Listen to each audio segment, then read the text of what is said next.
네, 여당 이 국민의힘 차기 당대표를 뽑는 전당대회 내년 2말 3초설이 아직까진 유력합니다. 그런데 이 대표 자리를 도대체 어떻게 뽑을 것이냐를 두고 당이 시끌시끌합니다. 그런 가운데 오늘 이 당대표 적임자로 전혀 생각지 못했던 의외의 인물이 거론됐습니다. 바로 이 인물입니다. 당대표를 맡기에 앞서서 막강한 책임감을 느낍니다. 앞으로 당을 쇄신하고 혁신해서 전혀 달라진 모습으로 국민 여러분들의 신뢰를 받을 것을 약속드립니다.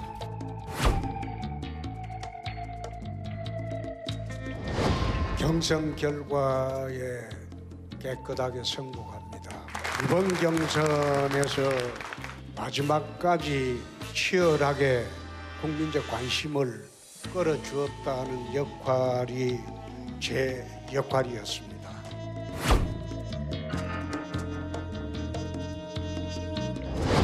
홍준표와 함께 다시 힘을 냅시다. 새롭게 앞으로 나아갑시다. 위대한 대구를 위해 담대한 전진을 다 함께 시작합시다. 앞으로 4년 동안 저는 오로지 시민들만 보고 가겠습니다.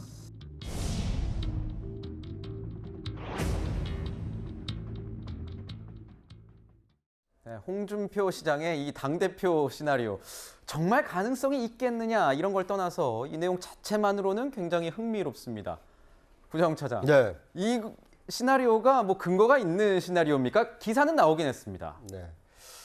그러니까 이제 저는 이 기사를 보면서 홍준표 시장에게는 굉장히 좋은 기사고요. 아하. 변방에 지금 이렇게 광역 단체장으로 일하고 있지만 중앙 정치 무대 대표 후보로 거론되는 것 자체가 정치인으로서는 굉장히 좋을 것 같은데, 다만 지금 국민의힘 당대표를 준비하고 있는 분들한테는 굉장히 안 좋은 기사죠. 그러니까 지금 나와 있는 사람들이 얼마나 탐탁지 않으면 이 그 대구에서 지금 시장으로 시정을 이끌고 있는 홍준표라도 데려와야 되는 거 아니냐, 이제 이런 얘기가 나오는 거. 그리고 이제 몇 가지 그 홍준표 시장에 대한 어떤 그 장점은 있습니다. 서울에서 사선을 했고 2030에게도 상당히 친숙하고, 그리고 홍준표라는 다크호스가 등장함으로써 국민의힘 전당대회가 국민적 관심을 이끌 수 있다. 이제 이런 여러 가지 흥행 요소 때문에 홍준표 대표의 차출설이 나오고 있는데, 저는 현실화되기에는 굉장히 뭐 99% 정도 어렵지 않나 이렇게 예상을 해봅니다. 변호사님, 그러니까 홍 시장이 대구시장에 취임한 게 지금 5개월째인데 이런 얘기가, 그러니까 본인 표현으로는 하방한 지 5개월째다 이렇게 얘기를 하는 것 같은데, 이런 이야기가 지금 나오는 게 왜 그렇다고 생각하십니까? 저도 이제 구자용 차장님 말씀에 동의하는데요. 말씀하신 것처럼 그만큼 국민의힘 내부에 이렇다 할 적임자가 없다는 것이 반영된 얘기라고 보입니다. 특히 홍준표 시장 얘기가 나오기 전에는 다들 기억하시겠지만 한동훈 법무부 장관이 전당대회에 차출될 것이다, 이런 얘기까지 돌았었거든요. 물론 그 당시에 이제 대통령실에서도 그 부분에 대해서는 좀 불쾌감을 표현했다라고 하면서 일단락 되는 듯 했지만, 그만큼 국민의힘 내부에서 뭐 친윤이라고 할 수 있는 분들이 과연 적임자 인가에 대해서는 계속해서 지금 얘기가 있는 것 같습니다. 그렇기 때문에 전당대회 자체가 제대로 치러질 수 있을지, 그리고 윤심을 반영한 후보가 제대로 와서 당을 휘어잡을 수 있을지에 대해서는 좀 많은 우려가 있는 것이 사실인 것 같습니다. 네. 홍 시장은 4년 전까진 국민의힘 전신인 자유한국당 대표를 했었습니다. 이런 시나리오가 나오는 만큼 또다시 도전할까 싶은데, 김근식 실장님께서 보시기에는 어떻습니까? 가능성이 별로 없는 이야기죠. 없는 이야기고, 실제로 저런 이야기가 나온다는 게 지금 몇 달 앞에 두지 않은 우리 국민의힘 전당대회가 지금 친윤 쪽의 입장에서 봐도 탐탁한 사람이 없고, 네. 비윤 쪽에서도 과연 이게 지금 누가 좋을까라고 지금 생각하기가 어려운 상황이기 때문에 아마도 고육지책으로 이제 관전평으로서 옆에서 훈수 두는 사람 입장에서 그렇다면 홍준표 대표가 적임자가 아니겠느냐라는 저는 그런 가십성 기사라고 생각을 해요. 그래서 이 부분에 전부 우리가 무게를 두고 볼 필요는 없다고 생각하는데, 저는 개인적으로 좀 의견을 좀 드리면, 홍준표 대표가 이렇게 그러면 차라리 낫다고 하면서 세 가지가 가장 적합하다고 이야기를 하고 있지 않습니까? 네. 수도권 출신이고 2030의 지지가 있고 또 흥행 요소가 된다고 이야기합니다만, 수도권 출신이지만 그다음 경남지사를 했고 지금 대구시장을 하고 있습니다. 그리고 또 대구에서 또 국회의원을 했었어요. 그리고 출신이 또 TK고요. 그러니까 사실은 수도권에서 당선됐다는 것뿐이지 본래 당대표가 갖춰야 될 수도권 표심을 장악해야 된다는 것은 또 깊게 들여다보면 또 다른 결이 또 있습니다. 과연 홍준표 대표를 얼굴로 해가지고 수도권에서 바람이 일어날까라는 면에서 부정적 의견이 또 있을 수 있고요. 2030 세대도 지난 윤석열 당시 후보와의 경선전에서는 2030에 많은 지지를 얻었죠. 그래서 그때도 결과는 여론조사에서는 앞서갔지만 이제 당심에서 져가지고 뭐 경선에서 지지 않았습니까? 그러나 지금 2030들의 그 표심이 과연 지지세가 홍준표 대표에 그대로 있는지 그것도 좀 봐야 될 문제이고 저는 그래서 저 세 가지 요소도 흥행은 되고 관심은 되겠습니다만 과연 새로운 지도를 뽑는 우리 국민의힘에 그리고 내후년 총선을 치러야 될 국민의힘 당 지도부에 또다시 홍준표냐라고 하는 도로 홍준표냐라고 하는 또 부정 여론이 있을 수도 있는 것이어서 저는 그렇게 썩 바람직하지 않을 수도 있다 이렇게 생각합니다. 네, 홍준표 시장 본인은 그전까지 이 동대문이 여권에 굉장히 힘든 지역인데 본인은 험지에서 당선이 됐다 이런 얘기도 좀 했었거든요, 그 정치에. 네.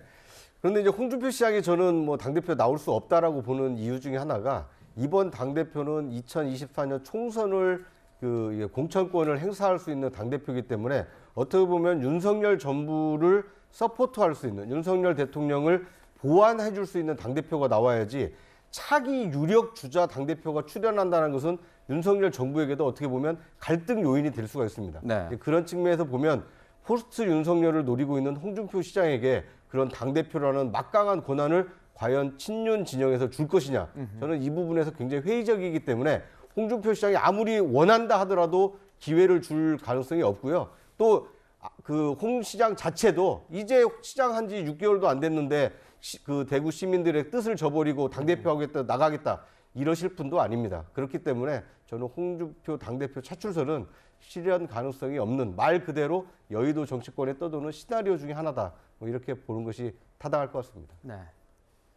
사실 방송 들어오기 전에 홍 시장하고 전화 통화를 좀 하면서 이 시나리오를 두고 좀 얘기를 나눠봤는데 통화 시간은 굉장히 길었습니다. 근데 죄송하게도 홍 시장이 이 요청을 해서 내용을 전해드릴 수는 없게 됐는데 다만 현재 당내 상황에는 굉장히 관심이 많았고 또 흥미로운 분석이나 예측도 많이 했습니다. 딱 하나 이 뉴스탑10 시청자들을 위해서 한마디 전해도 된다고 해서 전하는데 대구 내려온 지 1년도 제가 이거 성대모사를 못하겠네요. 있었는데 대구 내려온 지 1년도 안 됐습니다.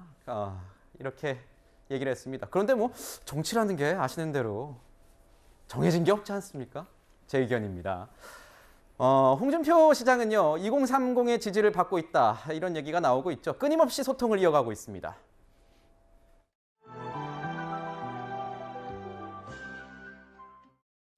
오늘은 국회 일정을 마친 시장님이 강남에 오셨다.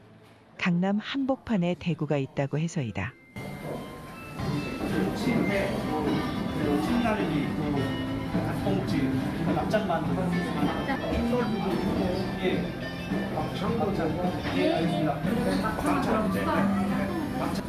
그리고 건더기 좀 많이 줘.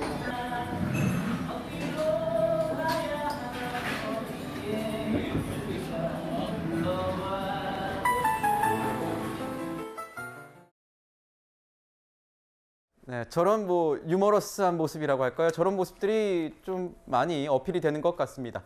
지금까지는 여권의 정치 거물 이야기를 다뤄봤는데요. 다음은 야권의 정치 거물 이야기를 준비했습니다.